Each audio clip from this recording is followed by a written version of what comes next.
Welcome to Rainy Day Rabbit Holes, a uniquely Pacific Northwest podcast. I'm Shay. I'm Jody. And I'm Christina. And on each episode, we take you on a journey through the weird, the wacky, and the wonderful stories of Pacific Northwest history. So grab your REI rain gear, strap on your Tevas, pour yourself a Northwest brewed pint of beer, and let's fall down the rabbit hole. Down the rabbit hole. Oh, I like that. Let's just keep that one. Yes. We have a very special episode today. We do. This is the continuation of our cross-pollination collaboration with Christina over at Effed Up History. So before you listen to this episode, guys, you need to go over to Effed Up History and listen to our episode with Christina over there. And that will get you caught up to where we are here. It is our discussion of the Satanic Panic. Yes, and the origins of the devil in culture and all the way up through the witch trials of the 1700s and 1500s and all the hundreds. All the hundreds, All the because this hundreds. isn't 1980s, 1990s where the Satanic Panic enters our history. According to Christina, we're going back to the 1300s where we get started with this. So you need to go visit that episode. Here's a little teaser of what you're going to hear on that episode. So he didn't start out as some sort of representation of evil. It almost sounds like he was positive. He's bringing in the dawn. Yeah, he was the herald of the morning, is what he was told. And there's like nothing negative with him at all in Greek and Roman mythology. Demons. Nuns and monks are not having sex. No, of course not. Obviously. Goddamn uppity women. Okay, bear with me here with this train of thought I Go have. for it. Batman. And I think that maybe my neighbor, Jody, is a witch. What kind of things am I looking Jody for? No. She is. She definitely is. I don't have a cow, but It's not unusual for me to be called a witch. You don't have a cow because Jody killed it. Exactly. Like, I mean, you would have had a obviously. cow if it wasn't for me. damn it, I'm a witch. His whole thing is counting nipples, and now I know why. Did you count their nipples? This is interesting. This is going to tie into the 1980s, what you're saying right here. Just keep this little nugget in your brain here, because everything that you're talking about right here is directly applicable to the Satanic Panic of the 1980s. All right, guys. Well, we are going to get into this. Well, welcome, Christina. Thank you so much for doing this with us. Yeah, I'm super excited. The 2-hour episode is going to be over on my end. So grab some like popcorn and really I just kept talking over on my end. So grab some popcorn or do the dishes and fold your laundry and just hunker down and listen to both parts. It's definitely a fascinating episode, though. It's listen to it in the airport while you're flying for spring break. Yes. On a road trip, it's perfect. You can just listen to hers, then come on over here and listen to ours, and you'll get through your whole drive. So, Christina, tell us a little bit about your show. So my podcast is called Effed Up History, where we talk about little tidbits from history that is super fucked up. So I have been doing it for about 3 years now, or just over 3 years now, actually. So my podcast, I am a historian. I specialize in the early modern witch trials, mostly the ones that happened in England and the British American colonies. I live in Salem, Massachusetts. I own a tour company in Salem, Massachusetts, where I talk all about the witch trials that happen here. So my podcast isn't only about like witch-related history, although it does tend to come up a lot. I talk about all different manners of fucked up history, fucked up mythology. I randomly did a cryptid series just because it sounded like it was fun to do and I was bored. So I just talk about all different kinds of history, mythology, different things like that are all fucked up in some way, shape, or form. So that could be the story itself. That could be the way that someone is treated. That could be something that's just weird and wacky. So definitely I have like almost 100 episodes that you can just spam listen to if you ever are bored or have a very, very, very long road trip. It's a effed up history. I feel like you have endless opportunities with all the effed up history out there. It's going to be never ending. You will not run out of content. I have a never ending freaking Excel spreadsheet that I just keep adding stuff to that I'll be dead and I'll still have 100 things on there. For sure. Yeah, Christina and I bonded early on about Bigfoot. I love him so much. I know. We people are always confused. Our podcast name is Rainy Day Rabbit Holes, but Bigfoot shows up in almost all of our show art. In fact, he is on our podcast cover art because he's a big part of the lore of Pacific Northwest. And you can find... And he's in the room with you right now. Like, no one else has seen him because he's in the room with you right now. We do he's have... here. We do have... He's right our there. editor. We do have... I just saw him. He's right there. He's on the he cork walked by the board. window. He's on the cork board. He's actually your editor. Like, Right. didn't you Yeah. guys know? Jody's actually married to one. I am. Yes. Exactly. It's funny because my father-in-law would always say that my mother-in-law, he found her in the woods, shaved her down, and married her because she's Oh, no. she was where Keith got all his hairy free. Oh gosh, that's, that's so tragic. It's kind of a joke. That's that feral housewife instead of the Right. domestic I mean, he's housewife. been gone for years. This has been lore forever that my husband's Bigfoot, and here we are today saying that. Well, guys, today we are going to continue our conversation about the Satanic Panic. Christina has given us a really good primer into the history of the devil and Satan / Lucifer in medieval history, all the way back to Greek history, and the Satanic Panic / witch panic of the 1300s to the mid to late 1700s. And we are going to catch you up to modern times now with the Satanic Panic that really took over culture in the 1980s. I don't know if any of you guys remember what was happening, but real quick before we get started, I want to give you a little bit of a trigger warning. So in this episode, there will be discussion of ritual sexual abuse and religion, and as we've already established, there will be swearing. So this is an adult conversation, and you should be an adult even if you don't act like one. Like us. Exactly. All right, so I'm going to go ahead and get started with this and talk about the 1980s and 1990s, and then I'm going to pass it over to Jody, and she's going to talk about the current Satanic Panic that we actually are in right now in the 2020s. Well, I'm mostly going to talk about something that happened in the 90s, but how it still is playing out. Yep. So It's wild how nothing has changed. no, Nothing. we just recycle ideas.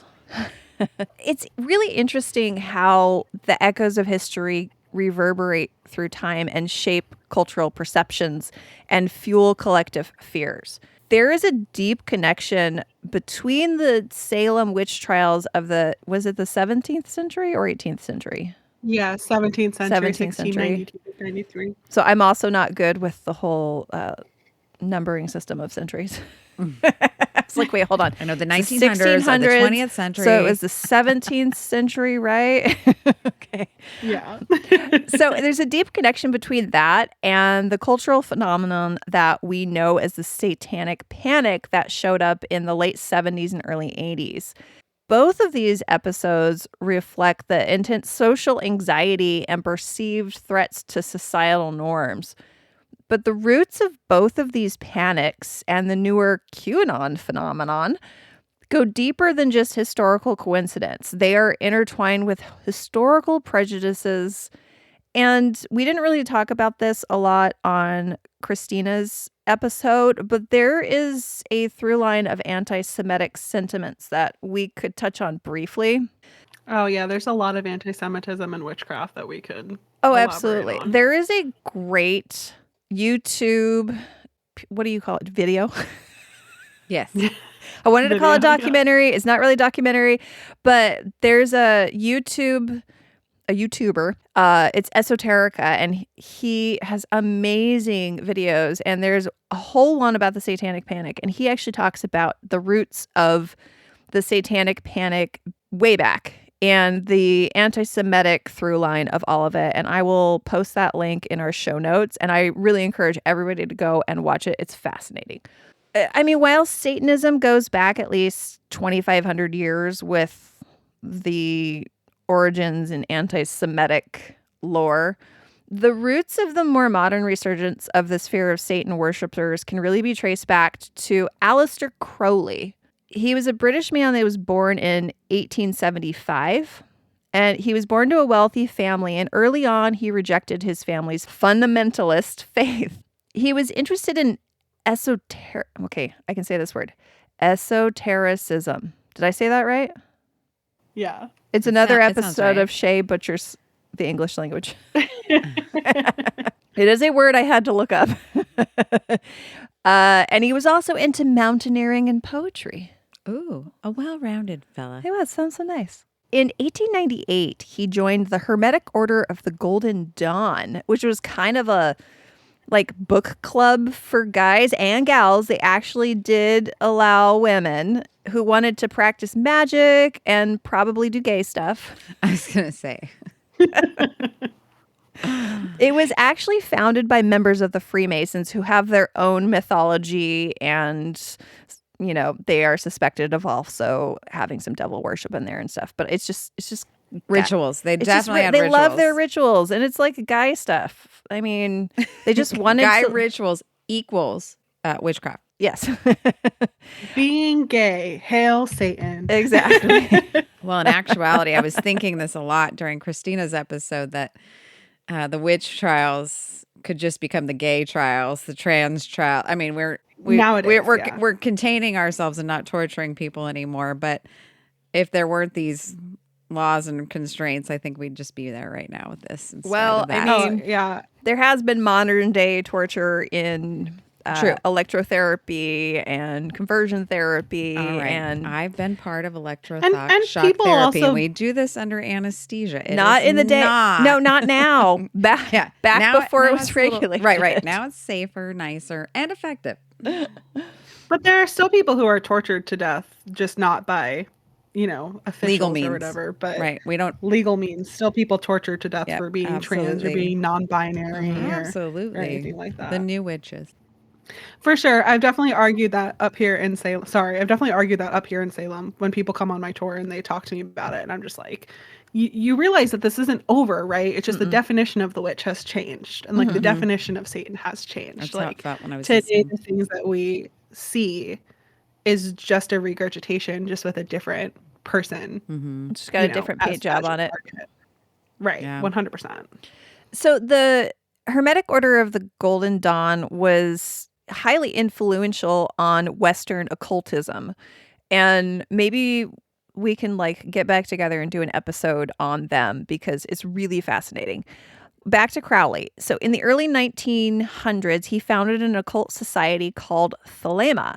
And central to the philosophy of Thelema is to follow one's, and capital, true will, a person's grand destiny or purpose in life. So this was later on kind of taken and perverted by Aleister Crowley and then the Church of Satan, where it was the self is the only God. But in Thelema, it was a little bit more, this is your grand purpose in life. This is your destiny. And you need to be true to that destiny. Magic, with a K, was a central practice in Thelema and included many rituals and religious services, including a Gnostic mass. Now, Aleister Crowley did not identify as a Satanist, and he rejected many of the Christian conceptions of Satan, but his teachings and philosophies played a significant role in influencing the modern satanic panic. He was perceived as promoting counterculture and anti-establishment ideals, and this is what really is the heart of, I think, most satanic panics. It's people who are counter to what is traditional ideals that get labeled as othered. You're challenging my norm, my what I'm comfortable with, what I know to be true. Yes. You're challenging that. You must be a witch. His writings, like the Book of the Law and the Book of Thoth, became influential texts in the occult community. And while he did not align with Satanism, his provocative symbols and rituals led to the association with Satanism. Mm-hmm. His connection to the Pacific Northwest can be traced back to 1915, because of course we have to figure out why we are talking about this, because we're a Pacific Northwest podcast. Mm-hmm. So in 1915, Crowley visited Vancouver, BC, and established the first Thelema branch in North Vancouver, which still operates today. Who knew? We're going to have to go visit. Yes, we are. There's some hot springs up there. We'll do that, and then we'll go. We should go on a hot springs tour. Oh, God, I want to go to hot springs so bad. Christina, when you come out here, let's go on a hot springs tour. There's so many out here, and I've been to 0. I know. I mean, I lived in Florida where kind of all the water becomes hot yeah, that's springs, true. but The it ocean sounds is a hot so spring. nice living in Massachusetts now where it's just perpetual cold and then we have like a week of summer. One of my favorite things in the world was the hot springs. Oh, my God. That sounds fantastic. There's I something can't wait to also go. about being naked in public that's kind of freeing. I mean, For- it's not public for public, you. For me. you. Or you're just like, I don't care. We're all people. We all have bodies. It doesn't matter what they look like. I'm just get in the older water. than you, and so I have these preconceived feelings about nakedness. I have a lot more shame behind me. I'm so much older than you. Then we do need to get naked and paint ourselves up like Bigfoot and ride in the naked We're definitely bike day. doing that. Okay. We're going to do it. Absolutely. What you don't realize is that Shay is secretly a nudist and she's just coming out to you about it. I don't think it's a secret, though. I've gone on vacation with her. I do a lot of just like taking my clothes off in the room with other people, like, all right, I'm going to go change. And I'm like leaving a trail of clothing. I'll leave this for her to delete out if she wants. But we did at our last trip. We just flashed everyone out the windows, pressed our breasts against the window. It was quite freeing. It was great. That's We were in a fantastic. 200-year-old palace for hookers, but whatever. The doors are labeled with the whores' names, the sex workers' names. Jody. I'm slapping Where Take is the you. that? whores out. I mean, I'm sorry. I was thinking about the literature I was reading while I was there, and they referred to them that way. Sorry. Okay, so I'm going to take a little side road here. No, All I right, did. So You're we're gonna get back on the road. Well, no, but now we're going to get off the freeway again. oh, I love it. That's how you visit interesting areas. All right, so we're getting off the freeway and we're going to go on a little bit of a tangent. Have either of you heard of the Jet Propulsion Laboratory, or JPL, in Pasadena, California? No. So No. JPL is the origins of modern day rocket technology. JPL crawled before SpaceX and Blue Origin could walk. Okay.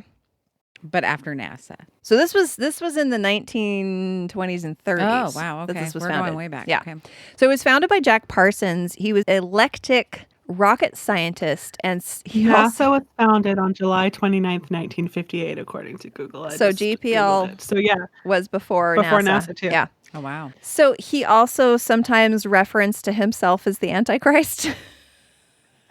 And honestly, he deserves an entire episode of, I mean, there's been lots of podcasts about him. Go listen to the one on, or watch the one on lore. It's really good. He had a very interesting link to this story. You're like, why are we talking about Jack Parsons? So he was fascinated by the occult, and he was a devotee of Aleister Crowley. He would perform sex magic, with a K, rituals at his Pasadena home. And also he and his buddies, who were also rocket scientists, would get drunk, smoke pot, and blow stuff up in their very quiet, nice Pasadena neighborhood, which led the neighbors giving them the nickname the Suicide Squad. Oh. So that's where that comes from. In 19... That sounds like a wonderful Saturday night. Yeah, I mean, they would get drunk, smoke pot, do a weird sex magic ritual, and blow something up. I mean, that sounds like a frat. That's just like a Tuesday over here in Salem. Do you guys not do that over there very often? Yeah, this is new over here. Foreign. So in 1942, he formed a very weird relationship with one L. Ron Hubbard, Oh my God. who would participate in his hedonistic sex rituals.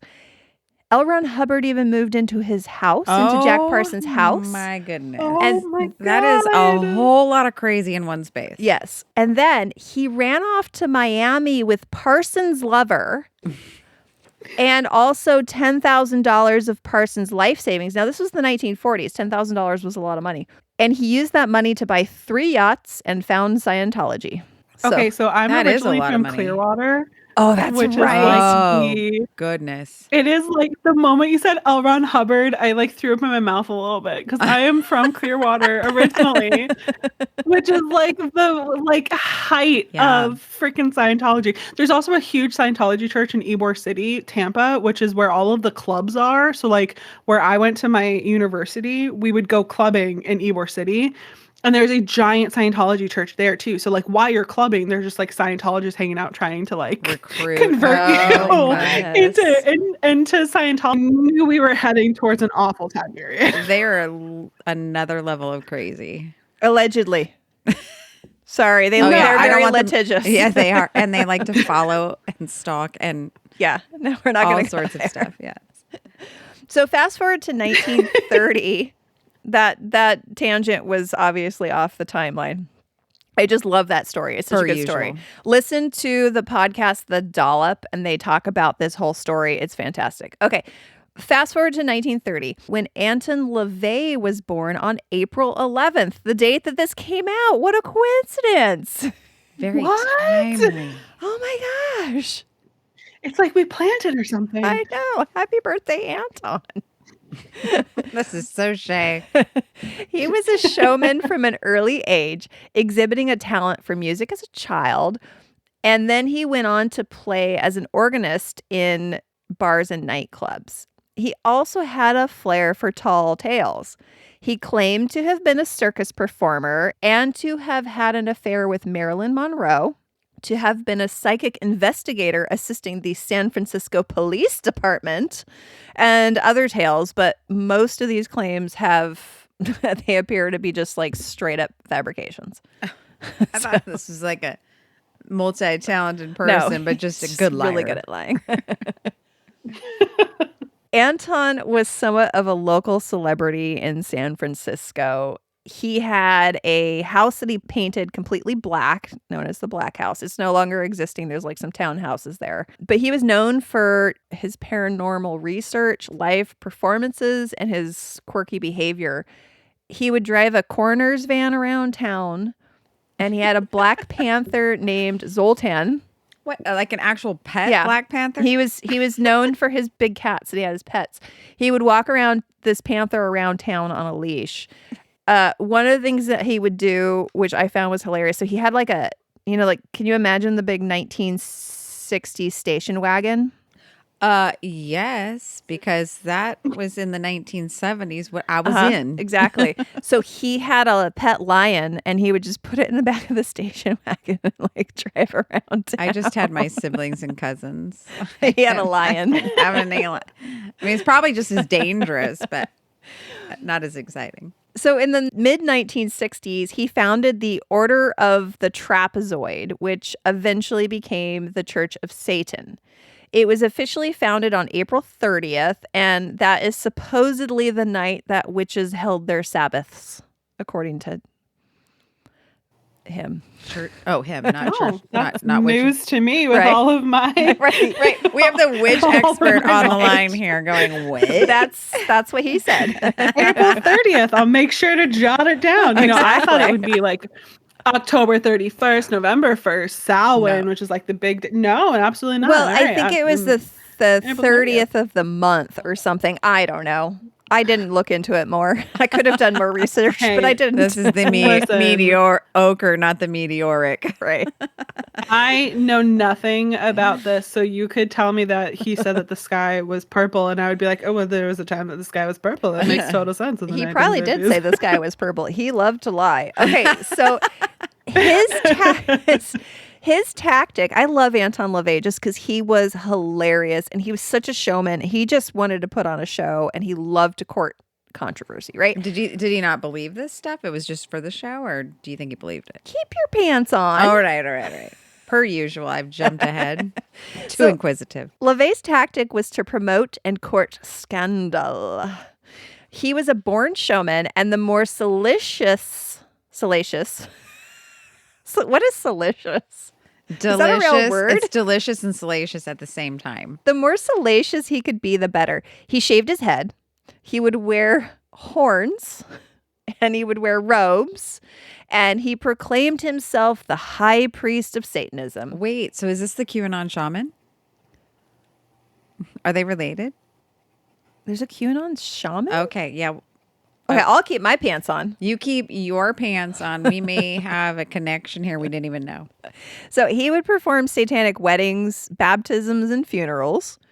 And the media just like ate it all up. So counterculture was in full swing at this time in San Francisco. Think about the late 60s Bizarre. in San Francisco, right?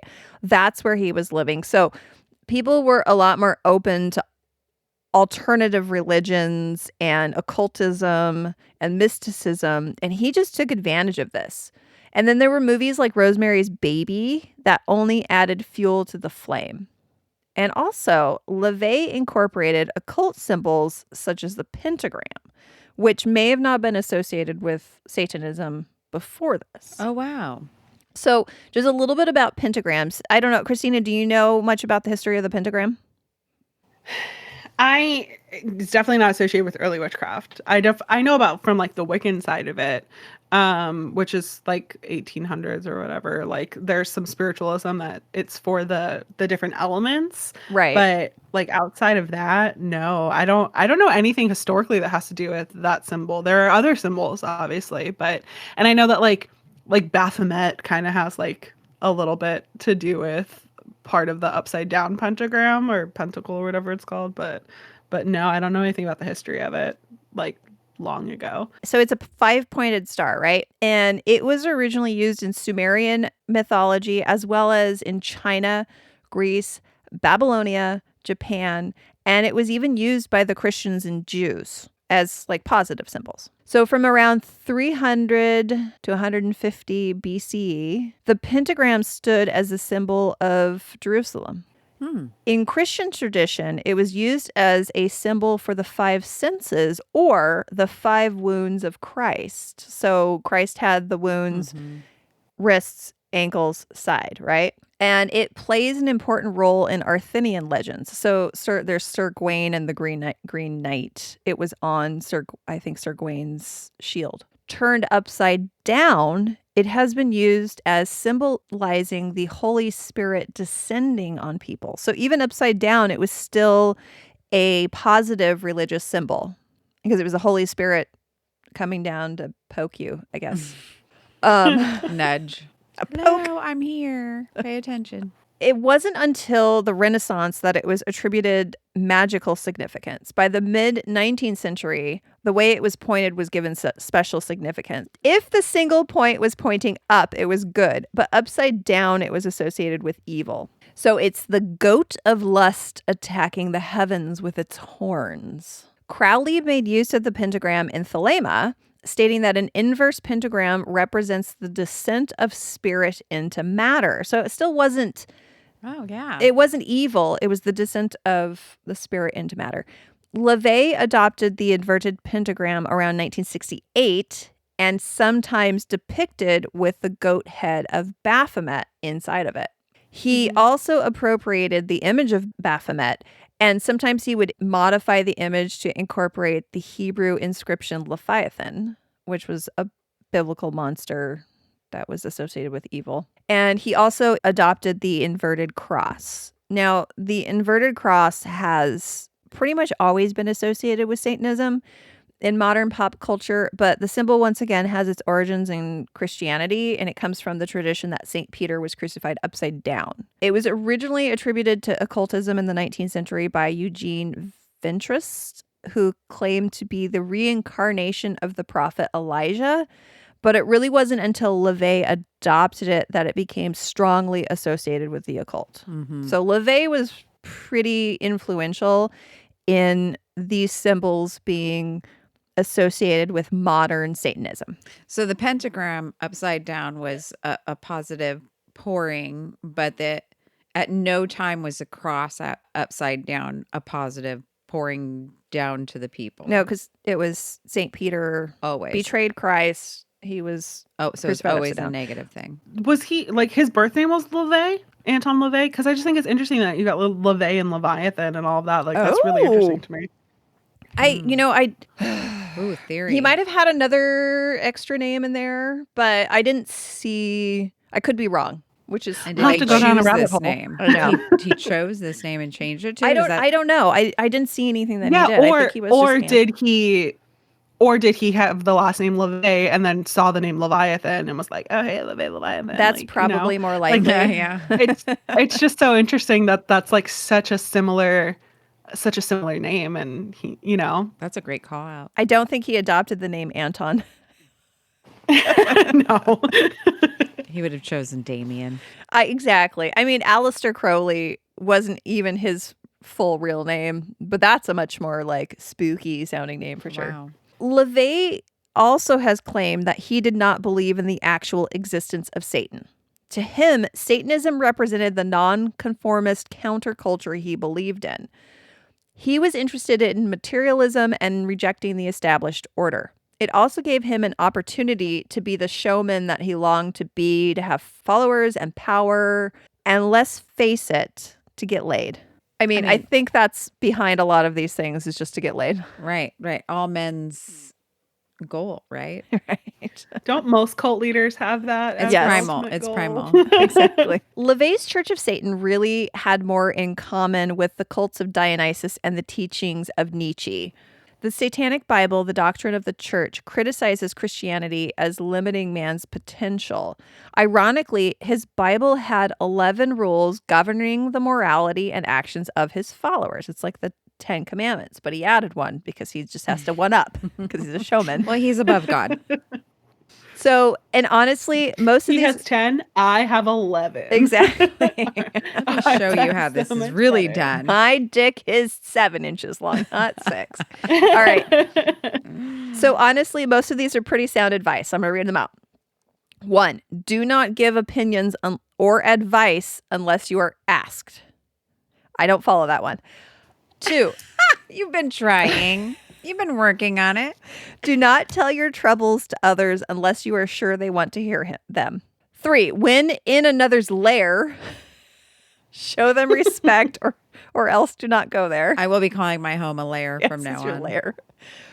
4, 100%. if a guest in your lair annoys you, treat them cruelly and without mercy. I cannot wait. I cannot wait. So when you have a house guest that's stayed too long, just be an asshole. Yeah. I already have them all picked out. I won't name them. So this is a good one. Number 5, do not make sexual advances unless you are given the mating signal. Ooh, is that when you put your tail What? feathers up? This is just consent. Oh. This is just consent. Well, no, but what does the mating symbol mean though? Is it like her words say no, but her body said yes? That's like, true. or is it like enthusiastic consent? You know what I mean? Like, So maybe you draw a pentagram on your butt. And you flash it with it facing towards you to Yes. bring it to you. And yeah, then yeah. with the point. So you draw it on your lower back so that the point faces your butthole. Oh my God. Okay. I have a Perfect. story I'm just going to break out right here. I hope this chick is listening. I had a travel nurse who worked for me for a minute. And right away, I realized she wasn't from the cultured environment. Anyway, we had this vendor come in and he was a really attractive man. He used to play basketball for a local college, and she found him highly attractive, and it was very obvious to everybody in the room because she was making all these inappropriate comments. I'm like, you are a professional, educated woman. We are in a hospital. What are you doing? I'm your boss.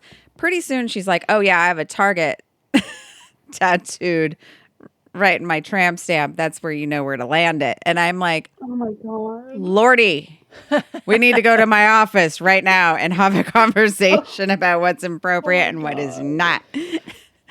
Also, let's have a conversation about anatomy, because your lower back is not the target. Well, she didn't want to get pregnant, so it was. Oh God. Oh, I get it now. That's me being really naive. Yeah, you were very naive. I was not, but I was floored and stunned, and we had a conversation get about it. And she was like, I don't care about my reputation nor this department. And I was like, okay, would I'm you a like... travel nurse. I'll be gone soon. Yes, exactly. And I was like, well, would you like a reference? Because your next assignment depends on my reference. Oh And my God. literally, day after that, she behaved herself throughout, but she required that. Oh my God. So that's the mating signal. Mating signal of the...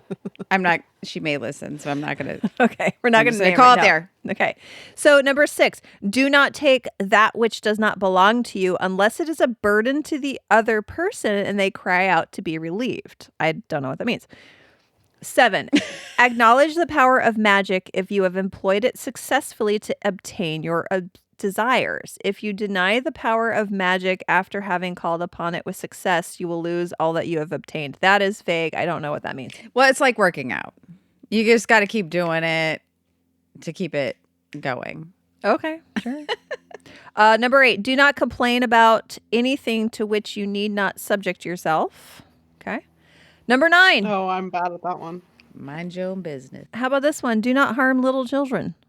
Okay, so here's the thing. I'm going to come back to that because this is the Church of Satan, which for the next several decades, people will refer to as having bred all these Satanists that are doing these horrible satanic rituals, and especially to children. Right, but that's one the of focus, the tenets of the Church of Satan is do not harm little children.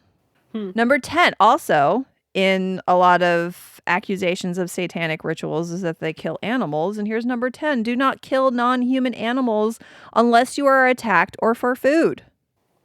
So it means do not sacrifice animals. Okay. Right, so what we see is ritualistic. Is not the Church of Satan. Is defying all of those laws. Okay. Number 11, when walking in... So this is where I was like, they're like, God, we got to just add on another one. We've gotten to 10 commandments. And they're like, yeah.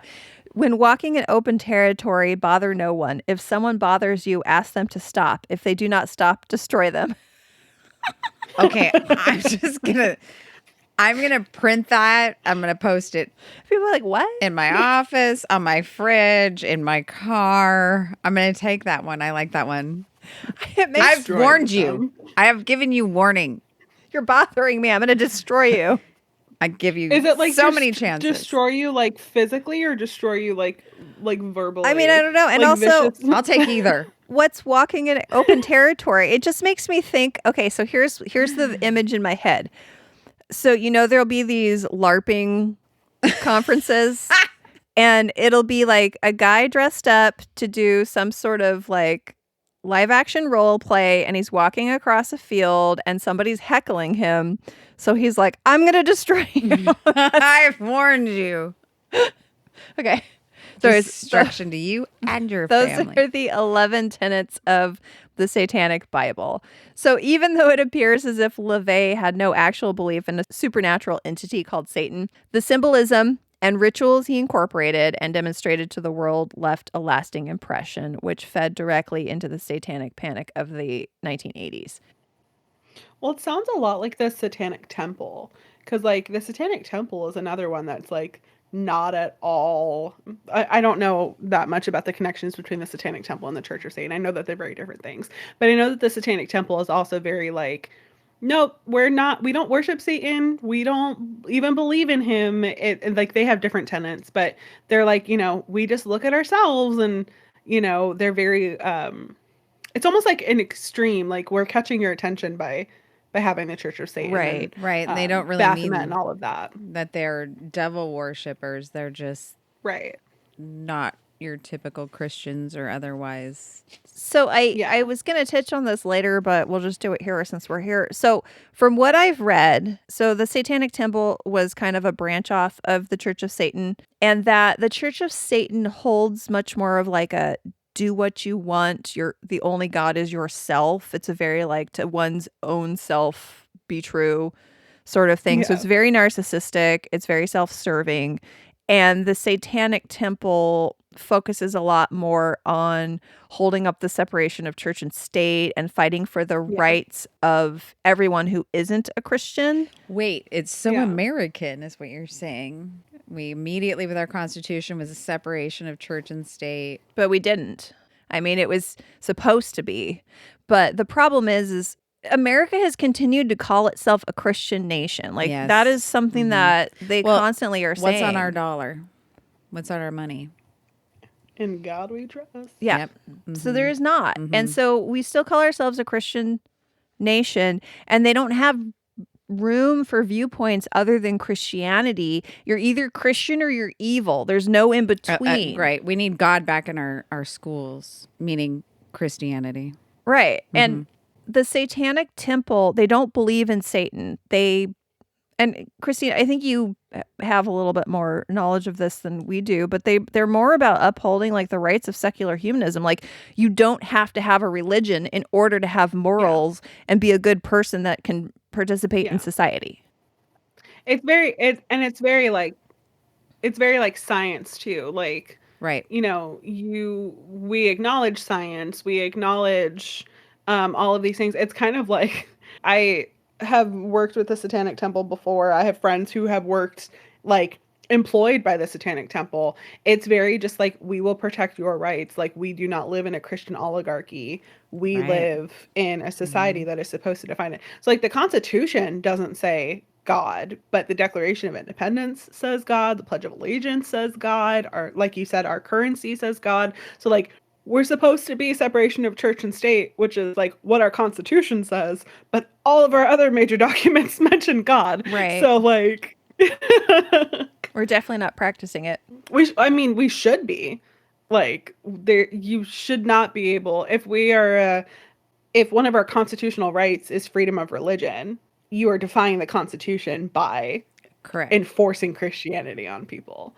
And but it is interesting because we have these Christian nationalists who believe they're constitutionalists and believe that we need to have Christianity in all of our walks of life. One thing that really strikes me is people that say you need religion, you need Christ in your life in order to do good, makes me think that they just fight with their own inner demons and that they need something to stop them from doing harm. And like the current Pope has made comments about atheists of being like, I obviously can't quote him directly. I'm not Catholic, but I remember hearing him make a comment of like, an atheist does good simply for the sake of humanity, with no thought of like repercussion, with no thought of reward in the afterlife or anything like that. In like defense of atheists, which upset quite a few Catholics when they said stuff like that. But he was like, in defense of atheists do things for the sake of humankind with no thought of repercussion, when there are many people who do things with the thought of, if I do this, I will get rewarded for it, versus I will just do this because I see suffering, or I see this, or I see that, and I want to do something about it, So I completely like what you're saying. It's something that I've talked about before. Yeah, I don't think that you need religion in order to have morals or be a good human being. You just have to make that decision that you want to do that, and I don't think that you need a supernatural entity that is coercing you to do what is right. It's a concept I've just learned about in the last 5 years, and I was stunned when someone said, well, if it wasn't for Christianity, people wouldn't know how to treat each other. And I was like, are you sure you want to say that? Because right now I'm wondering, have you heard of Buddhists? How you can, I would feel really ashamed. I feel like I can do those things without Christianity. Like being a good human does not depend on this. As a historian, I'm going to say that some of the most horrific things that I've ever read about that have happened have been in the name of a Christian 100%. God. So, 100%. You can be a good person and be Christian. Like, I'm not going to negate that at all. Many people that I personally know who are Christian are very good Yes. people. Absolutely. But to say that you can't have goodness without Christianity makes no sense to me, because the Crusades, the Inquisitions, many wars, the witch trials, see part yes. 1 of Right, the series. exactly. Like, So much we're harm. done in the name of God in Yeah. Christianity. Mhm. Done in the name of a Christian God. Mhm. Right. Right, The exactly. current Wars all things over the that world. people are arguing about, like the anti-trans stuff that we've talked about, the anti-LGBT stuff that we talked about earlier, like a lot of people who are anti-trans and anti-gay are people who are going to church on Sunday Absolutely. and, you know, praying to God and doing all these things while saying awful things Yeah, to spreading your hate. fellow man or whatever. Yeah. Yeah. Shaming. Exactly. I Okay. say all the time, like, I like Christianity. I think Jesus is a really cool dude, but some of his fan club I have an issue Yeah, with. 100%. Well, and I yeah, I think he would a be lot of real opportunity. ashamed Yeah, of I agree. how people have taken his name in vain. And made opportunities out of it to yeah. make themselves more powerful. Yeah, because more- if you Yeah, know, totally.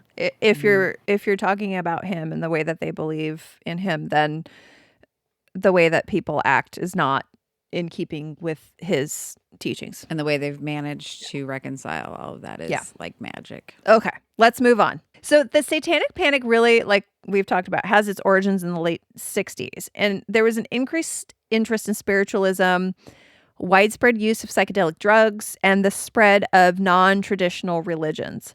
Movies like Rosemary's Baby, The Exorcist, and The Omen all familiarized the public with images of satanic rituals. Interestingly, the phenomenon of recovered memory therapy often led to people recalling images from these films and mistaking them for satanic ritual abuse. It's been coined the exorcist effect.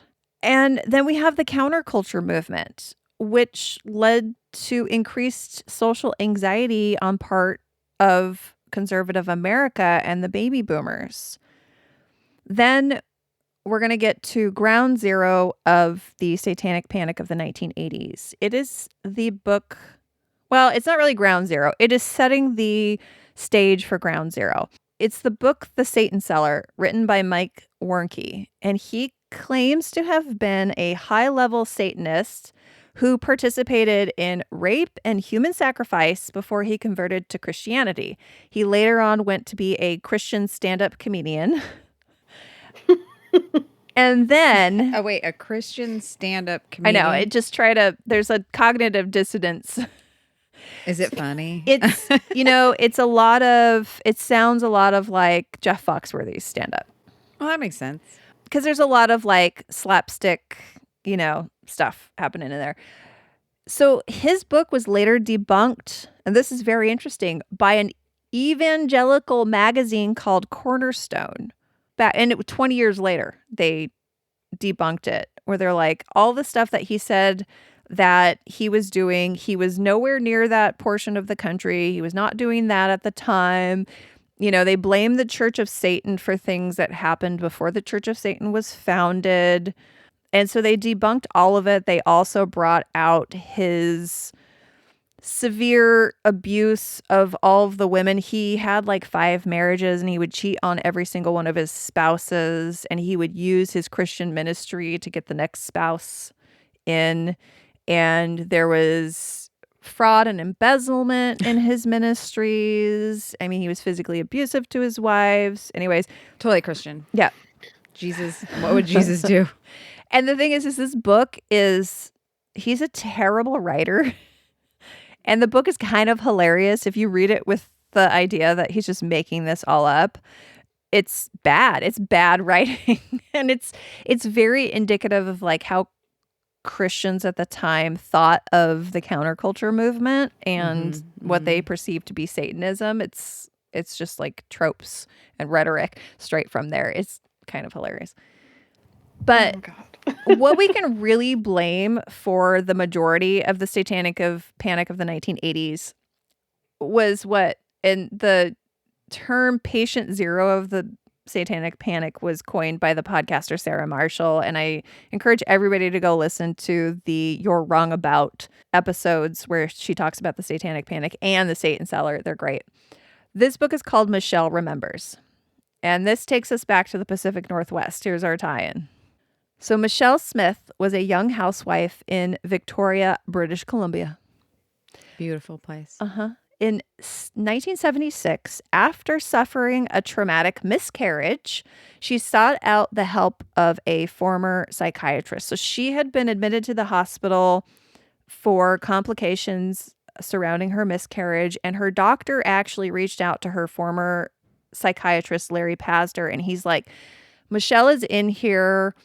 She's really depressed. She's having a hard time.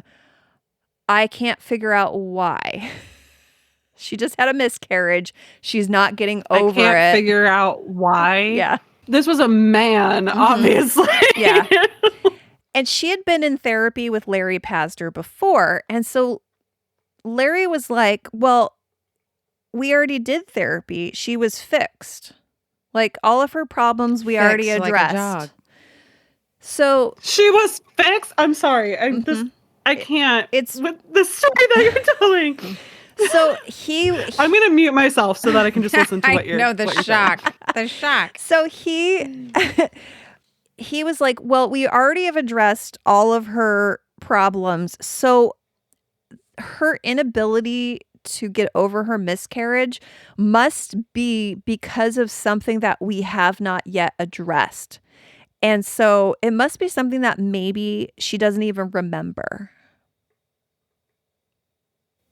I'm letting that hang. Yeah. Okay. Mm-hmm. He couldn't fathom that she couldn't get over this miscarriage. So during what became hours-long sessions over the next 4 years, Larry helped to coax Michelle's deeply buried memories of horrific ritual abuse as a child at the hands of a satanic cult that included her own mother. I wish you could see me literally like flapping my arms over here as I'm like, Yeah. Oh, you mean when people were like questioned repeatedly during the witch trials and by modern day detectives just to get them to confess, to get it to stop? Like just over and over and over and over and over again, telling you what happened and trying to coax stuff out of you to make you falsely remember things that you did. I'm sorry, I'm going to mute myself again. Well, and no, when don't we mute get to my yourself. part, this just keeps continuing. This just keeps continuing. Yes. So every session, the stories got more and more horrific, including the sacrifice of animals and babies, disturbing orgies that included her mother, murder, and strange sexual abuse of Michelle at the hands of a group of women that included her mother. And the stories were absolutely wild. They made no sense. I mean, there was stories of a satanic doctor sewing horns and a tail onto Michelle, although there's no scars. Suturing? Yeah. Oh my God. With breaking all the bones in her body. They pulled out her teeth. Wait, and by x-ray, there's no confirmation of No, this? Like, and crazy. Keep your pants on. We'll get to why. There's a good reason why there's no evidence. So at one point, Satan himself showed up to marry Michelle. Her mother was going to give her to Satan. It got more and more extreme and elaborate. And there was a point where she said to Larry Pazder, because they at this point were spending every single day together. They were writing each other letters. They would go on picnics. This was developing into a relationship. They were both married to other people. And there were physical things starting to happen. He would sit on the couch next to her and hold her while she would go through this, which the ethics of it alone are enough to make you scream, right? Right. Well, that's just the beginning of the grooming, right? Yes. And he would definitely lead her. He never said that he hypnotized her, but there were definitely, he recorded all of these things on tape. And there were definitely evidence that she was in a hypnotic, suggestible state, and he would definitely lead her. And when she would say something, he would just continue to go, well, what did he look like? Who else was there? And, that sort of thing. Well, finally, she appears to have had enough of this, because even if these things aren't true, it's traumatic to recall them. when you really needed help. So if you're recalling terrible things that happened to you, you're going to feel a little bit of that trauma, right? So it finally got to a point where Yeah. she was literally saying to Larry Pastor, like, I can't go on. I just can't go on. And so she finally said that she was miraculously saved from marrying Satan by the Virgin Mary herself, who showed up, healed Michelle so that there was no traces of the horrendous abuse on her body. Oh, got it. And also the Virgin Mary buried those memories deep in her mind until she found the right person to unlock them, which was Larry Pastor, of course. So wait, let me get this straight. You have someone who had a traumatic miscarriage. Like, you still have all the hormones and can still experience postpartum depression and postpartum Thank you. psychosis and postpartum anxiety from. I'm gonna trigger warning. Like, I had a miscarriage a few years ago, and so I had sorry. postpartum depression from. It's okay. It's fine now. But like, I definitely feel like I suffered postpartum depression after. Are you having sure it wasn't that. Satan? Maybe I should have just gone to a certain therapist, Right. to draw these memories out of me instead. Like, I just can't. You have an incredibly, like, Vulnerable. Okay, even, like, It's if cruel. right, It's like, cruel. you're vulnerable. You just went through a horrible. Like, I know people who said that a miscarriage is the worst experience that they've ever had in their entire life. Traumatic miscarriage that you could have had. And now you have someone just being like, but it's not that, it's the devil, right? Like, are you kidding me? Right. Yeah. It's It's ridiculous. ridiculous. Discounting your feelings. Yeah. Of course, there was no evidence of any of these events taking place. There was no physical evidence on Michelle's body. There were no missing infants to account for the babies that were sacrificed. There was no record of Michelle missing school or other events. She was supposedly kept captive for like 14 months, but there's no evidence of that. There was no evidence of a satanic cult hanging out in Victoria. And Michelle's mother had died years before, so she could not confirm nor deny these allegations. In addition, But it's all true, obviously. like, why would she make this stuff up, right?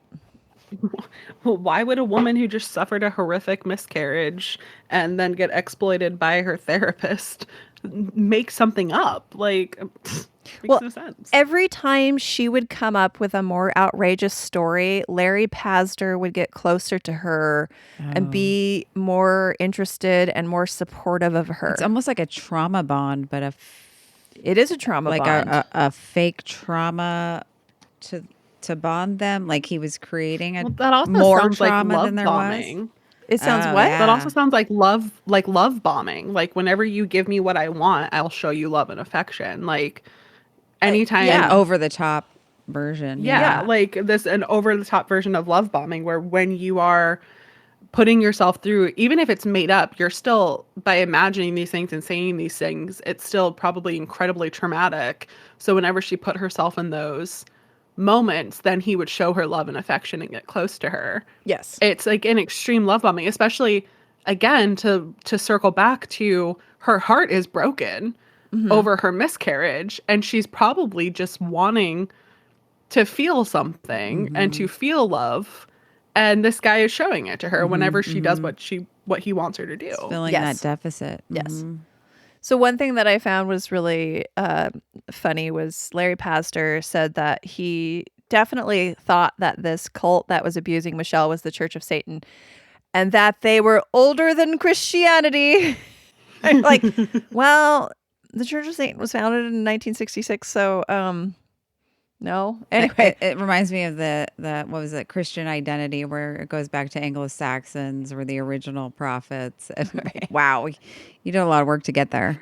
Pastor was recording most of these sessions, and by the end had completely consumed his life and Michelle's, to the point they began an affair. They left their respective spouses and married each other. They turned the recordings into a book, which seemed to have this otherworldly grasp on the public. It gripped the nation, who for some reason believed the nonsense in it. They believed it was true. And it created this rising fear Rumors of satanic activity in Victoria ran rampant. One rumor had the public afraid that Satanists were planning on stealing babies from the local hospital, so they placed armed police in the hospital, in the maternity ward, because they thought Satanists were going to come in and steal the babies. Like it was a level 3 threat, Yes. and people were responding. Wow. The book was popularized in People magazine, on the Oprah Winfrey Show, and it led to more publications like this one was great, Satan's Underground, and even a TV special called... That sounds like a fantastic band name. Doesn't it? Satan's Undercarriage. There was a TV special called Devil Worship, Exposing Satan's Underground, hosted by none other than Geraldo Rivera. Was this before or after the vault? And I mean, it's just bonkers that no one looked at this and said, Larry, you're just a bad therapist. Not only is having an affair with your patient ethically Reprehensible. Reprehensible. Thank you. Can't you lose your license for that? Yes. Now, I guess. Right, Maybe not in right. the 70s. But I mean, he didn't allow her to grieve the loss of his child or work with her to understand the real abuse and bad childhood she had. She had a alcoholic father who would be verbally abusive, especially to the mother, and a mother who was slightly negligent. And so she had not, I mean, it was just run of the mill abuse, right? It was, and not to downplay it, but it's not sensationalized ritual satanic sexual abuse. It's abuse that millions of people suffered at the time.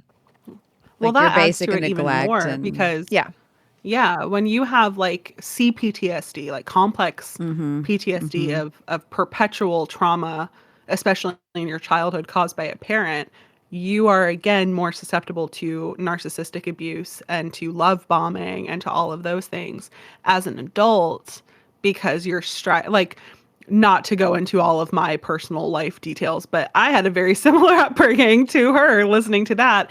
And I have had times in my life where people have definitely taken advantage of it because you just want to be loved at the end of the day and you just want to be, accepted. And so if someone is, again, coming close to you and showing you love and doing all of those things whenever you're performing the way that he wants you to perform, like that adds to it even. So when you have her most like, I mean, I'm not going to diagnose and I'm not a therapist or a licensed mental health professional, but most likely some form of PTSD from her childhood, from her upbringing, mixed with the trauma from a miscarriage, mixed with everything else, like A predator. that is a cocktail for a groomer Right. to do whatever he wants to you. Right. All of this led parents around the country to have a deep fear about the safety of their children, which sparked a series of daycare workers being accused and even incarcerated for sexual abuse of children that included satanic rituals.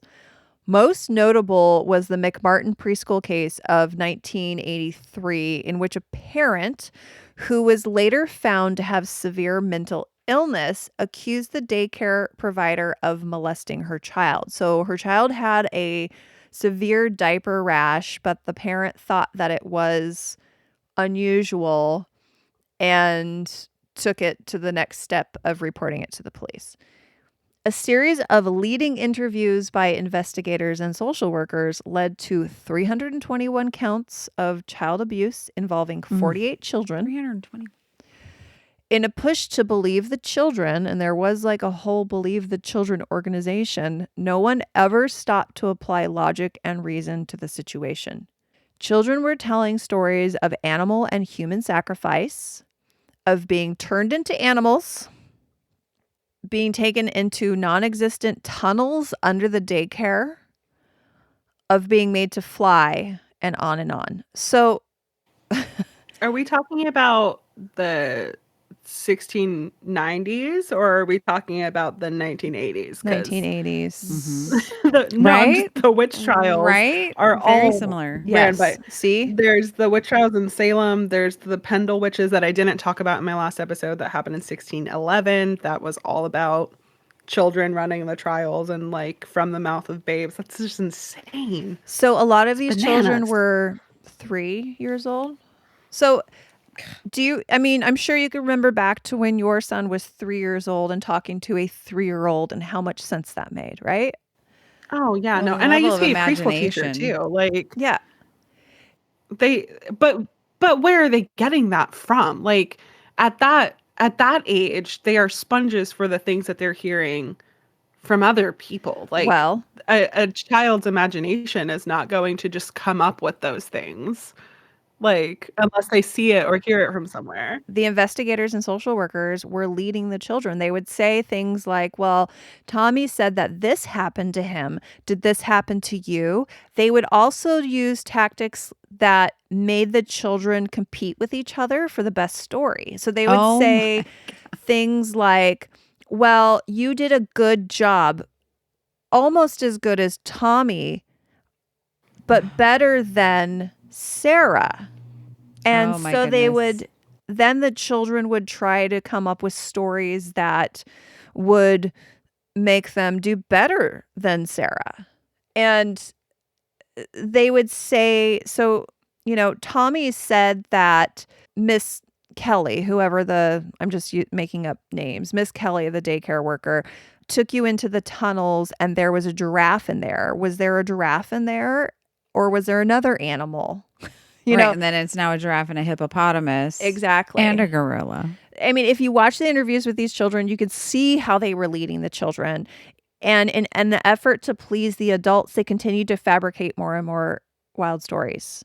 And people were insisting children don't lie, but I'm sorry, that's false. Children lie all the time. You say, "Did you do that?" No, it wasn't me. 100%. They're sitting there with the crayons they just 100%. used to scribble Right. on They the are lying wall. to your face with the evidence in their hand. I've been there. And a 3-year-old's Right. brain is squishy and elastic. They don't have a full grasp on what is reality, right? They're from the fantasy. And it's just mind blowing to me that people do not recognize this and stop this shit in its tracks. It makes no like, I used to be a preschool teacher, and I taught predominantly 3-year-olds, and I remember I had this one little girl who, if I would say something that would upset her, she would be like, "Ugh, Miss Christina, I'm gonna call the police on you." And I'd be like, "Why are you gonna call the Oh police my on me?" gosh. And one day she was like, "I'm gonna call the police and I'm gonna tell them that you hurt my friend Zoe."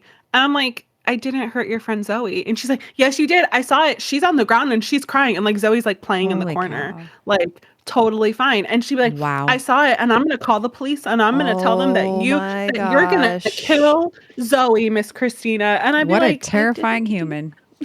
I Little never, and so like I sociopath. hear this and I'm like, she was one of my favorite kids, because she was so funny outside of that. But if you Oh. upset her, she would say that, and that's terrifying. When Yes. you like, you're just gonna believe. Like she's I willing mean, to go to that extent, like but like I have challenging a your own 5-year-old, and reality. if he comes home from school and he tells me my teacher hit me, I'm gonna believe Yeah, him because that's Right. your 100%. kid. So it's like, I'm going to ask for some sort of evidence. I'm going to see to the bottom of it. I wouldn't go to the Sure. police immediately, but I would go to the principal and be like, "Hey, my kid told me that his teacher hit him yesterday. So like, what's going on with that? Can we look into this? Right. Because that's unacceptable if that's what happened." We're gonna take this for reality and we're gonna investigate it. Right. Yeah, Yeah. Well, there were right. a lot of parents that kind of led a little bit of a crusade. So this accusation against daycare workers, this was not an isolated incident. This happened again multiple times. There was a big one in New York. There was another big one in Saskatchewan, Canada. And in New York, there was a woman who wrote a book. She's was a upper class woman who had experienced her own sexual abuse as a child, and she insisted her child was telling the truth.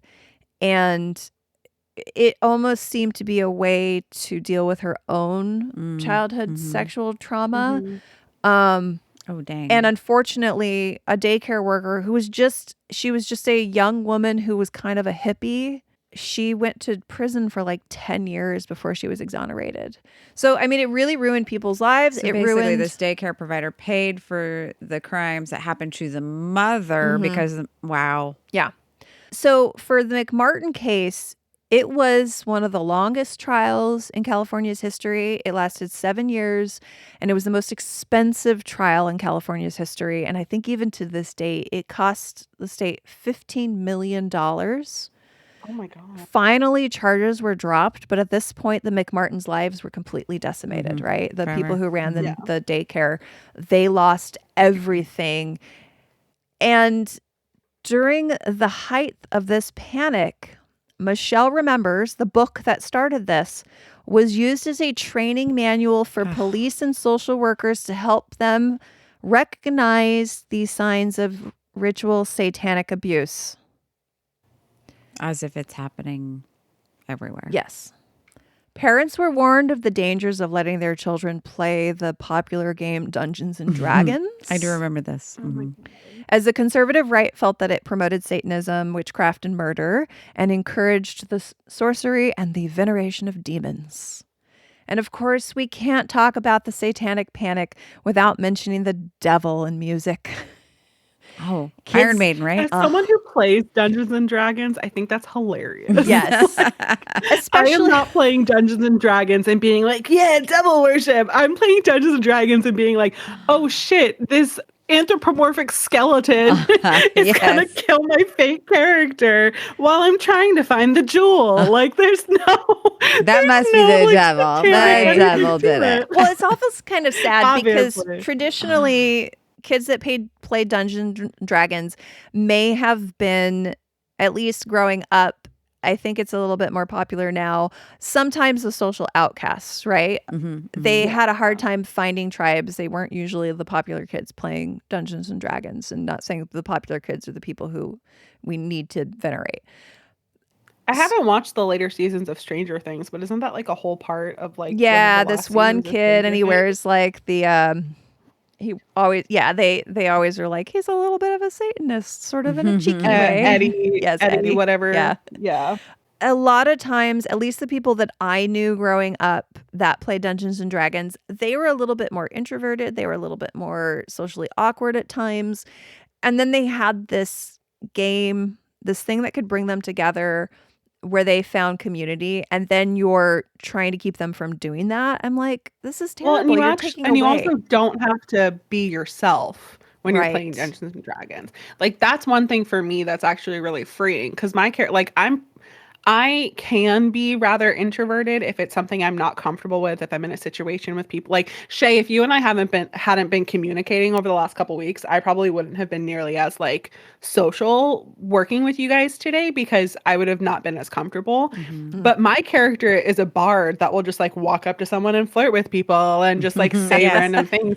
And it would never be anything that I would do as a person. Like, I could never just like walk up to someone at the bar and be like, hey, you want to come to my room tonight? But like, my character will go and do that as a way to like, you know, perpetuate the quest, but also just because it's fun. Like, or, you know, you don't have to be yourself when you're playing Dungeons and Dragons. And it's a really nice escape for things sometimes when Maybe you are more introverted, or you are someone who's insecure about yourself or anything like that. Like, it's a good fantasy escape that you get in a role-playing kind of Maybe way. that's the devil in it. Yeah, there you go. Well, you're not yourself, witchcraft. Right. Shape-shifting. Yeah. Well, I mean, I think too at the time, like we've got baby boomers that are raising children, and their expectations of their kids are a very straight lace. Like, you're going to go to college, you're going to go be a lawyer or a doctor or an accountant, and you're going your to feelings need to be shoveled down deep. You're going to 'cause play they don't sports. matter.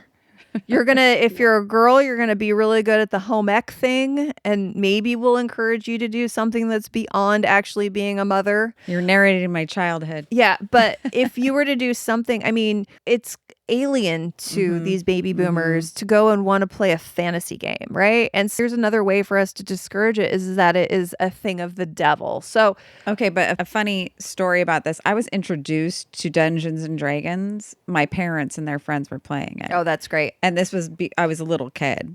And so this was before I heard about the satanic side of it and the nerdy side. And so when I learned all that, I chuckled every time thinking about my parents playing this and sending us to another room so they could focus. Focus on their Satanism. Yeah. So, And they're baby Oh no, boomers. my son is in the room sometimes. What am I doing? oh no. I think we need to report this. So, I will not tell you where I live or what's my name. Good call. Shay, I gave you a false phone number. It will be changed later today. So, Yeah, and totally. we saw the Satanic Panic influence on the fear against the music of the day too, right? So kids of the day were cranking up loud, angry records like Iron Maiden, Black Sabbath, Judas Priest. Heavy metal became really popular, and it was often accompanied by images of pentagrams, fire, nude women, for other sure. satanic imagery that just made parents clutch their pearls. Played the part. They played the part. And then there was Drug, sex, and rock and roll. exactly Yes, all the that's fun my things. era. Party hard, rock and roll, drink a fifth, smoke Yeah. a bowl. And there was that idea, the backwards masking, right? That if you Oh, played certain yes. records backwards, it Gave a would play a message. message from Satan, which was just like wishful thinking. Was that a Pink Floyd album? That was Led like Zeppelin. Really big It was about Stairway to Heaven Led was the big Zeppelin, one, yeah. Mhm. So now the idea of the Prince of Darkness influencing music wasn't a new idea. I mean, it's traces back into, like the 1700s and 1800s where they've accused certain musicians of having influence of the devil. But in the 1920s, blues and jazz musicians were regarded as perpetuating the devil's music. And even Elvis was accused of perpetuating the devil's music because the devil's definitely in those hips. Right, those hips. Music was accused of being a recruitment tool of Satan to lure innocent youth into his coven, which of course only served to sell more records, which encouraged artists to incorporate more and more That's what I was satanic thinking. and dark imagery. And then in 1985, a committee of concerned women headed up by Tipper Gore, which is Al Gore's Oh, wife, yes, I remember. founded the Parents Music Research Center, the Such a moral PMRC. mission. Uh-huh. After Tipper discovered that the Prince album she had bought her teenage daughter, contained the song by Prince, Darling Nikki, which contains the lyrics, "I knew a girl named Nikki. I guess you could say she was a sex fiend. I met her in a hotel lobby masturbating with a magazine." And that is a song that slaps. I love Darling Nikki. Right. I love Prince. So this group developed a music rating system that would result in albums with explicit lyrics to be labeled with warnings and restrict the sale of these albums to minors. They compiled a list of what they considered to be the most heinous offenders called the Filthy 15. And here we are. You want to see what of these songs that you like? So there's Judas Priest, Eat Me Alive, Motley Crue, Bastard, Prince, Darling Nikki, of course, Sheena Easton, Sugar Walls. Oh my gosh. Poor Sheena Easton. Wasp, Animal, Fuck Like a Beast. I mean, that one I get. Merciful Fate, Into the Coven, Vanity, Strap On, Robbie Baby, Def Leppard, High and Dry, Twisted Sister, We're Not Gonna Take It, Madonna, Dress You Up, Cyndi Lauper, She Bop, AC/DC, Let Me Put My Love Into You. And I love that song. Oh my god. Black Sabbath trashed Mary Jane Girls, My House, and Venom, Possessed. So this is Was like this the before 80s. AC/DC did like Highway to Hell and Hell's Bells and stuff? Were those all on the Black album? I can't remember I can't when that was either. released. I love AC/DC. It's Me one of my too. favorite bands. I do too, but I just don't know like what year music came out. Yeah, And I'm bad like, at that too. Well, I know I was listening So to I all of wonder, that was by 1988. Well, Let Me Put My Love Into You might have been on the Black album.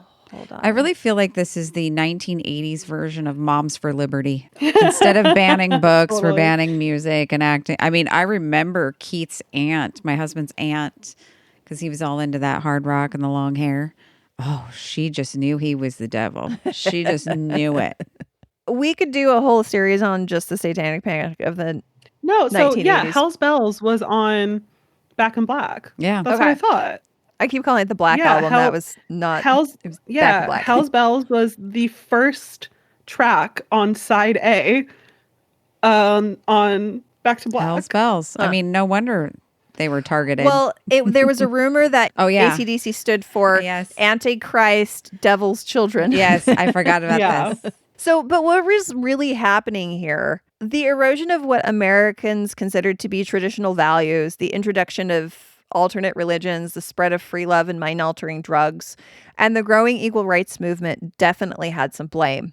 As traditionally perceived morals began to erode, parts of society clung harder to conservative religious ideals, and the Christian right grew in power, eventually becoming the moral majority. So the idea that a supernatural baddie was literally eating children and that there were droves of young people donning black robes and painting themselves with blood became a notion that Americans actually believed, widespread, bypassing all logic and reason. Kind of like drag queens. Right? Like drag queens are trying to recruit Indoctrinating your children. children. Mm-hmm. So I really think, though, that Satan is a scapegoat in all of this, right? People don't want to believe that humans can be terrible all on their own without some sort of supernatural influence. Mm-hmm. Especially Christian Just people. like They people cannot can't be good terrible on their own Right. without Right, exactly. supernatural influence. It's the much flip side. Yeah, it's much easier to bring in a make-believe monster to blame. And it also makes it easier to paint with a broad brush all of the things that scare you and make you nervous. The world is changing, and I find myself unable to change with it. So I cling to religion and believe that all of the things happening in the world that make me uncomfortable come from a big mean monster. That's a lot easier to believe, right? That's a lot easier than just the world's changing and I'm having a hard time adapting. It gives you an aspect of control. If you can convince enough people that you're correct, then you can control the situation, slow down the change, and stop this from happening. It's where we are right now, right? It makes the mess that is humanity a lot neater. It allows you to just like put it in one box. Instead of there being multiple reasons for people acting in certain ways, you can just say like, well, it's Satan or it's God. Well, and that's where it's a continuation of the witch trials because back in the day, people just felt like Earth was just like a football field between God on one side and the devil on the other and controlling everything and who's going to win at the end of the day. You know, obviously they wouldn't have called it a football field back then. That's me saying that. But, you know, it's like there is God and there is the devil and they are constantly fighting and we are just the players of their game kind of idea. And, you know, that seems to be the same things that are happening here, that it's not me that's doing this. It's not, you know, a person that's doing this. It's the devil that's doing it. It's the same argument that was going on with the people who were torturing people during the Inquisition. Well, it's not me. It's God and the devil that's deciding to kill this person. I didn't kill them. It was God or the dude. Like, right. I think also it was heavily influenced by shifts in traditional power hierarchies, right? So white men have been in power for centuries. And by the 1960s, we had a radically changing social structure with women starting to be wage earners. And the civil rights movement was giving more and more rights and power to minorities. So this shift in the power balance caused anxiety. And therefore, if you supported equal rights for women, minorities, and gays, or you were against the traditional social order, you therefore must be in league with Satan. And America, like we said before, has continued to call itself a Christian nation, and they don't have room for any viewpoints other than Christianity.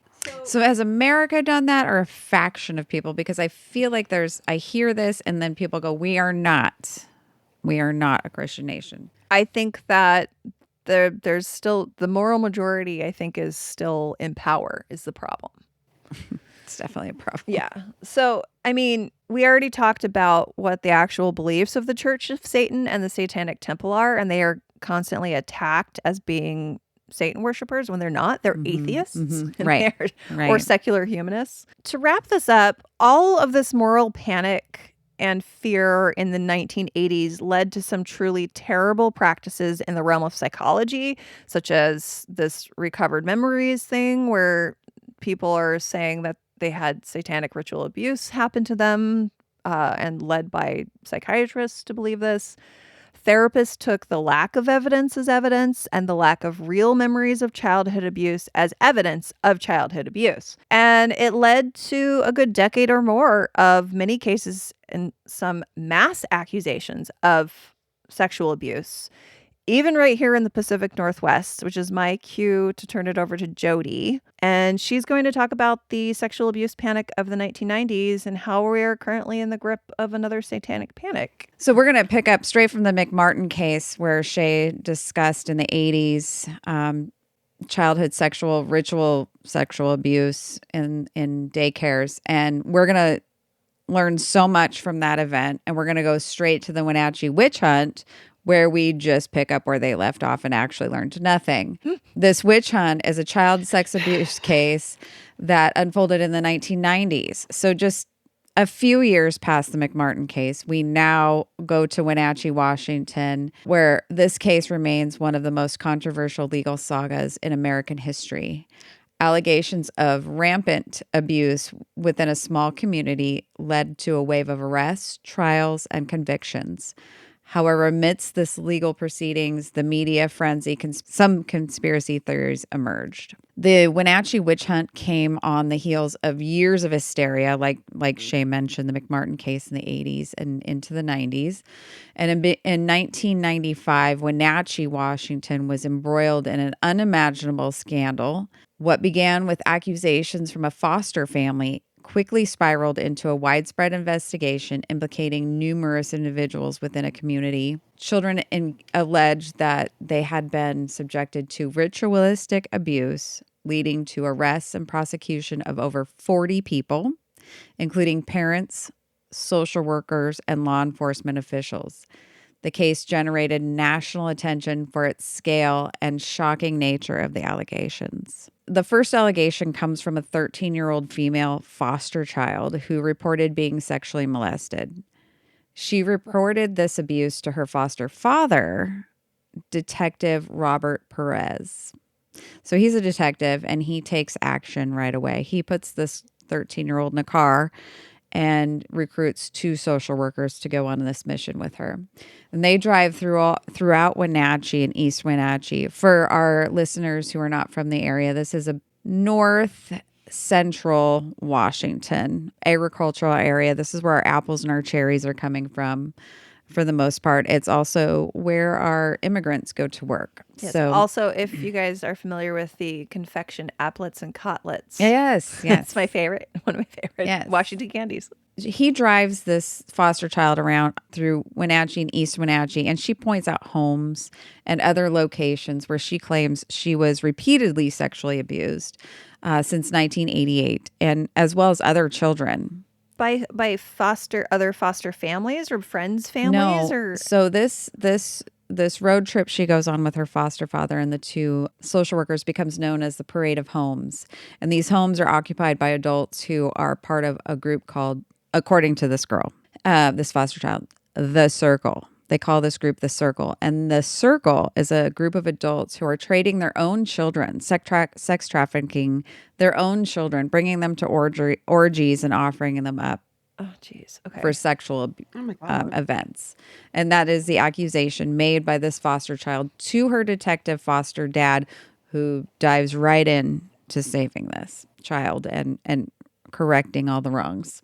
Okay, so the Parade of Homes began an investigation with a vivid imagination, no rules of engagement, and all dissenters became perpetrators. As a result, 43 adults were arrested on 29,726 charges of abusing 60 children. Wow. I'm sorry, wait. How can you many repeat charges? how many Yeah, say that it was? number again because it didn't quite get through my head. Right, 29,725 charges against 43 adults abusing 60 children. 29,000, almost 30,000.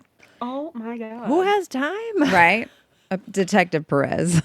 I mean, no, who has time to do all those things? 5,000 charges. That's Right. 5,000 charges per kid. Wow. Right. Oh, wow. Nice math. Many of the accused were on welfare, had intellectual disabilities, or did not speak English. Oh, God. So this made it difficult for them to acquire high quality legal defense or meet the $1 million bail they were all met with. Mm-hmm. Several of the defendants that were arrested, they were arrested after criticizing the investigation. That's how we get social workers and police officers to be that become part of this as defendants, because they spoke out as the investigation went on to irregularities or possibly doing things that were pushing people to say things that may not be true. And if you called that out, then you became part of the investigation. You now become a perpetrator. So if you questioned somebody being accused as a witch, you were then accused as a witch?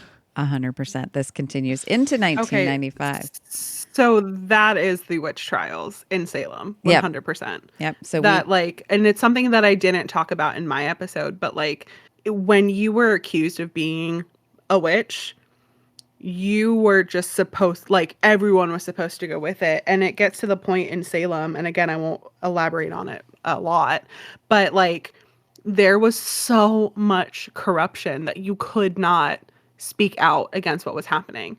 I mean, the judges were corrupt. The court that saw to the Salem witch trials, like there was a special court that was put in place just for the Salem witch trials. And they saw 27 people on trial, and they convicted 27 people on trial because it was not about if you were guilty or innocent. Right.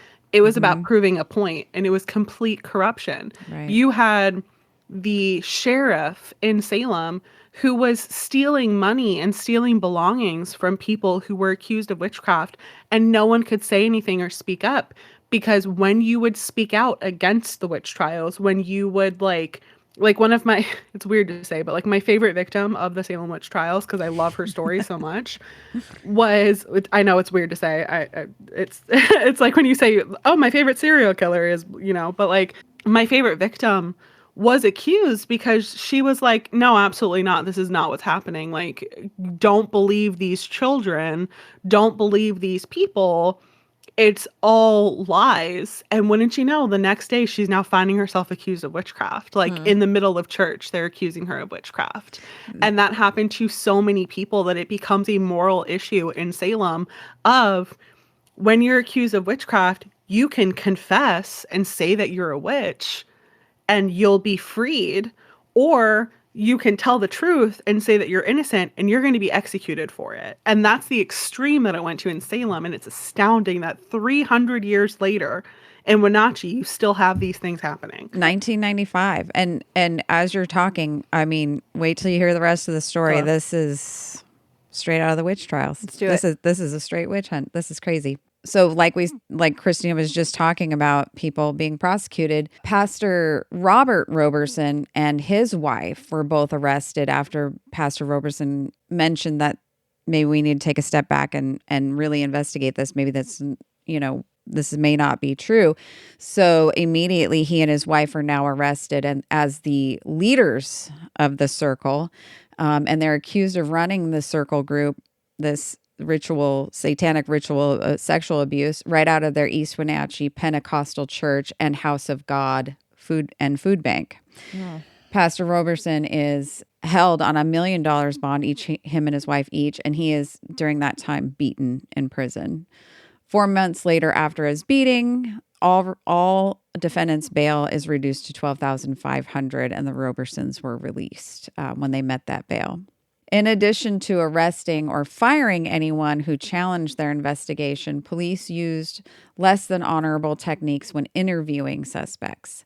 Defendants were told if they confessed, they would not see jail time, and if they did not confess, they would never see their children again. And remember, these are people who are socioeconomically non-English speakers, challenged mentally. And so, of course, they're buying into what they're hearing. Confess and you'll be free. They're terrified. And they're terrified. They don't know what's going on. Like, why am I being accused of this terrible thing? Right. So as a result, they were able to obtain several confessions. Staying true to their investigatory style, none of these interviews or confessions were recorded by tape recorder or handwritten notes. Nothing was recorded. Of course. There are signed confessions from each of these defendants as part of their plea agreements, but no actual records to their confession how it was obtained by the investigators. The alleged victims were as young as 4 years old, but the witnesses that were questioned were between the ages of 9 and 13 years old.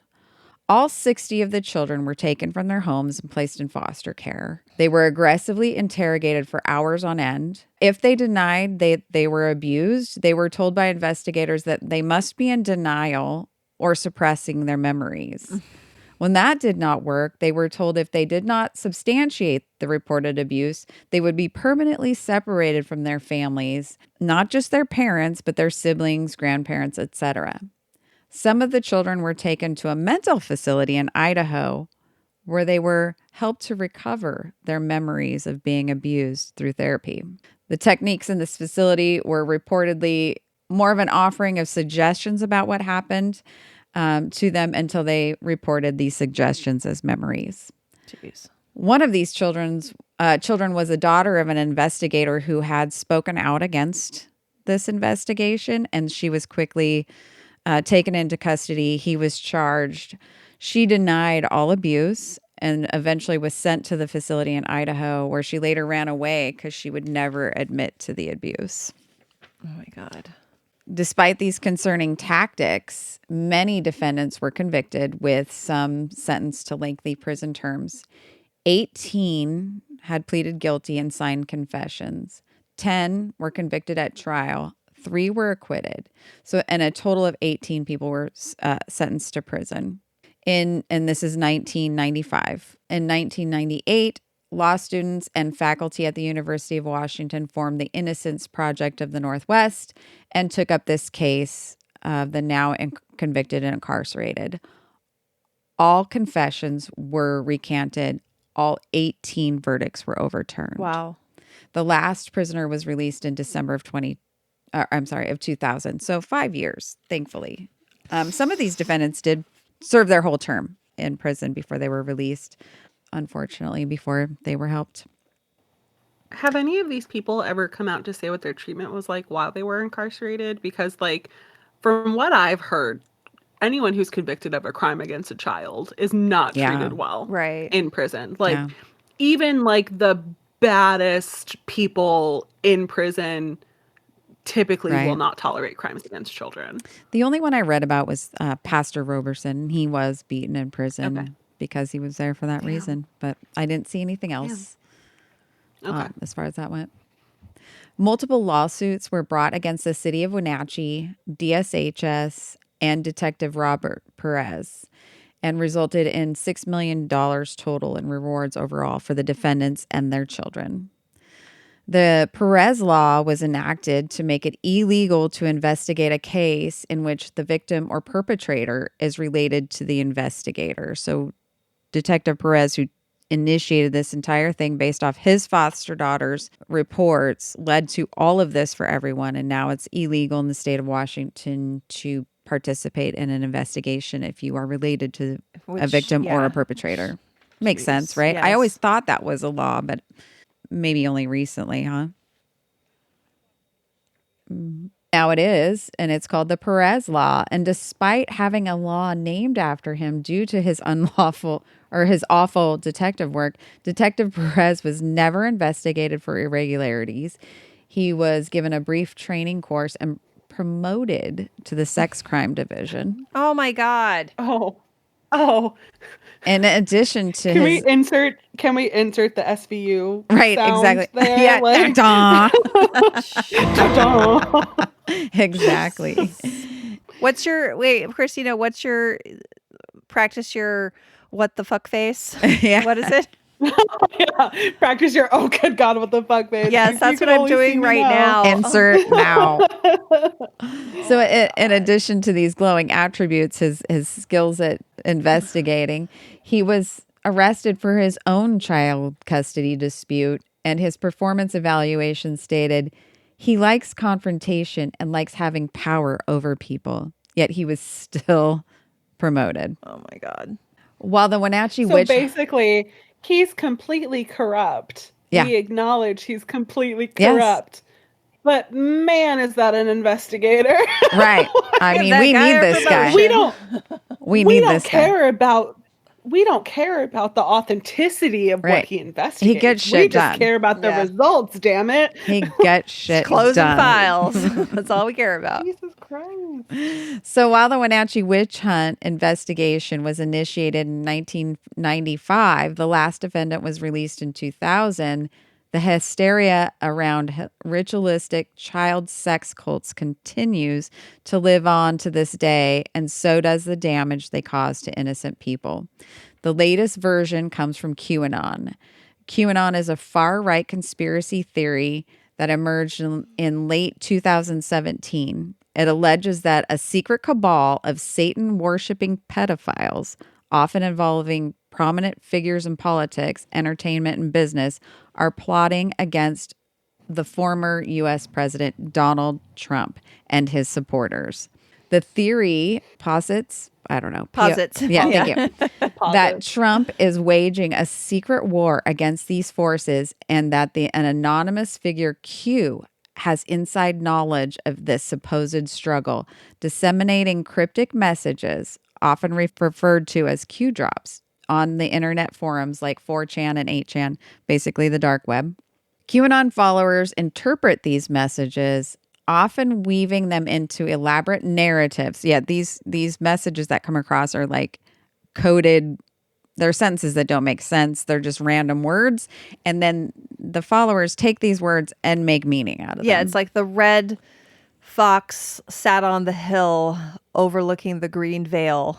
And this means that Joe Biden is not the president. There is an actor in his place. Trump is really running it. And JFK Jr. is also Alive. his running mate. So, I mean, that's what they get from that. It makes sense if you think about it. And Elvis is still alive, too. Yes, all Yeah, of those don't things. forget about that. So you know. It makes sense if you do your research. Remember, he does have the devil's hips. I mean, it seems weird, but it makes sense.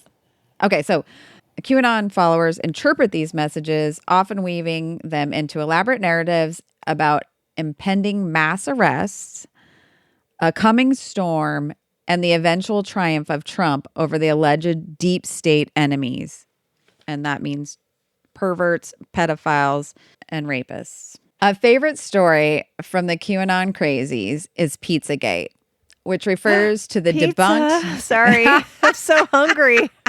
All right, well, now you're going to have to eat some... How dare you say it? You're going to have to eat some Shay's adrenal gonna glands start because that's what eating- Pizzagate is. She's gonna start eating her T-shirt over there. Yes. All right. So a favorite story from the QAnon crazies is Pizzagate, which refers to a debunked, let's be clear, it's been debunked, you crazy people, conspiracy theory that gained traction during the 2016 U.S. presidential election. It falsely claimed that high-ranking Democratic officials, including Hillary Clinton and Tom Hanks, like I don't like literally, no, not Tom Hanks. Tom Hanks and also his national treasure. So it, including Hillary Clinton and her campaign chairman, John Podesta, were involved in a child sex trafficking ring centered around a Washington, D.C. pizza restaurant called Comet Ping Pong. Proponents of the theory allege that a coded message about illicit activities were hidden within emails released by WikiLeaks. In December 2016, the conspiracy theory culminated in a man entering Comet Ping Pong with a rifle, firing shots inside the restaurant in an attempt to investigate the claims that children were being sexually trafficked. They were claiming that they were scaring the children and then harvesting their adrenal glands and eating them, and then I guess benefiting off. Did they like get really high and watch Monsters Inc? Right? And base their entire theory? My thought is every time I read these, they're like, and then they cut open the brains of the children and they take their adrenal glands, and I'm like, your adrenal glands sit atop your kidneys. Oh, That's what I thought. yeah. It's like, this is not But okay. possible. You know what upsets me the most? Well, not the most. I'm going to say that the whole thing's upsetting. But one thing that always bothers me, as a real estate professional, he was accusing them of doing this to the children in the basement. This building had no basement. Get your real estate correct, sir.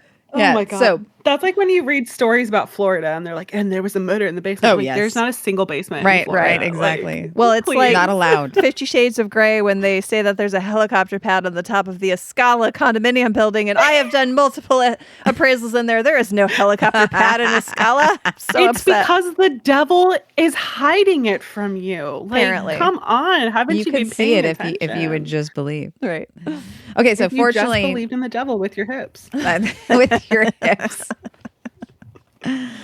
Okay, so fortunately, no one was injured in that event at Comet Ping Pong. The incident underscored the real-world dangers posed by the spread of false information and conspiracy theories. So as you can see today, when you're looking at QAnon and the imagery that they come up with, we are still in a time of the Salem witch hunt. We are still in a satanic panic. This is all based off of the devil and God and right and wrong and sex, because that always has to be part of it. Perpetuatory sex. And so we just haven't changed since the 1300s. Well, and it all traces back to when the Christian church was trying to besmirch the Jews, because there was imagery that was put out of Jews eating babies. So it all has the through line back to then. I mean, this was... Yeah, it was the 1300s, because like one thing that I left out in my episode is like many things that we now attribute to witches was originally Jews. Yes. Like originally pretty much everything that in the 14 and 1500s they were saying about witches were things that they were just originally saying about Jews, like poisoners and eating babies and in league with the devil and all that. Recycling. Yeah, absolutely. And today's, QAnon satanic panic, let's just call it what it is. Really. It has a lot of accusations against people in power and people in Hollywood, which there still is...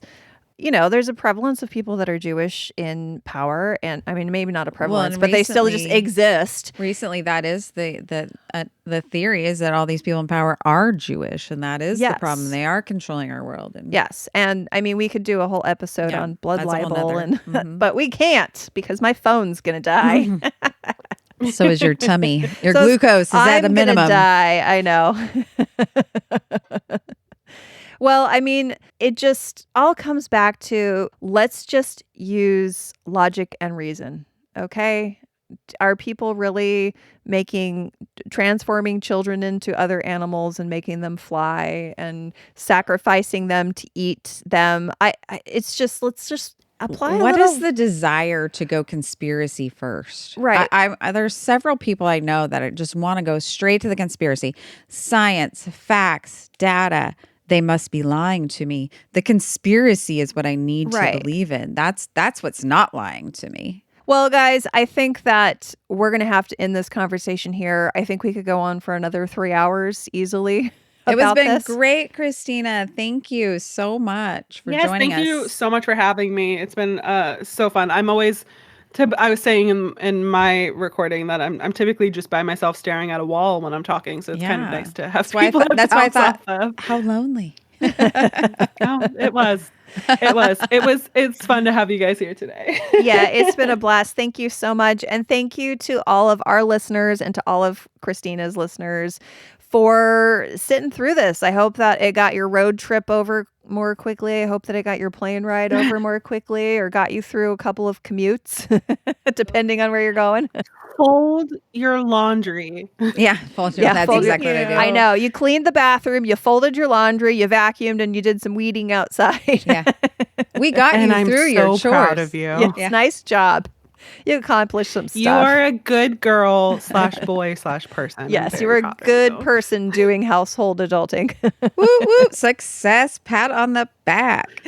Well, guys, make sure to go over to Effed Up History and follow them on Spotify or wherever you get your podcasts. Leave her a nice review on Apple Podcasts. Leave her a 5-star rating on Spotify. Do all those fun things that help her out. Follow her on her social media. It's Effed Up History everywhere. That's EFF ED. ED. ED. Yep. UP. EFFEDUP history. Thank you. Spelling is also not one of my strengths. I have a lot of weaknesses. You know, it's funny. She's giving you all these things that aren't her strengths. She's got like a million strengths. I know. She's not highlighting. Hey, I'm really hot. There is that. And then also make sure if you have not hit the follow button wherever you're listening to this podcast right now, whether it's Spotify, Apple Podcasts, Player FM, Castbox, Overcast, blah, blah, blah, hit the follow button. You can even do an auto download. That's more special. You can visit us at rainydayrabbitholes.com for links to everything, including our social medias, our Patreon, more links for this episode, links for other episodes, all the good stuff. And thank you so much, you guys. Happy birthday, Anton LaVey. I forgot about that. Thanks for your weird contribution to society. And we'll see you next time. And See you down the rabbit hole.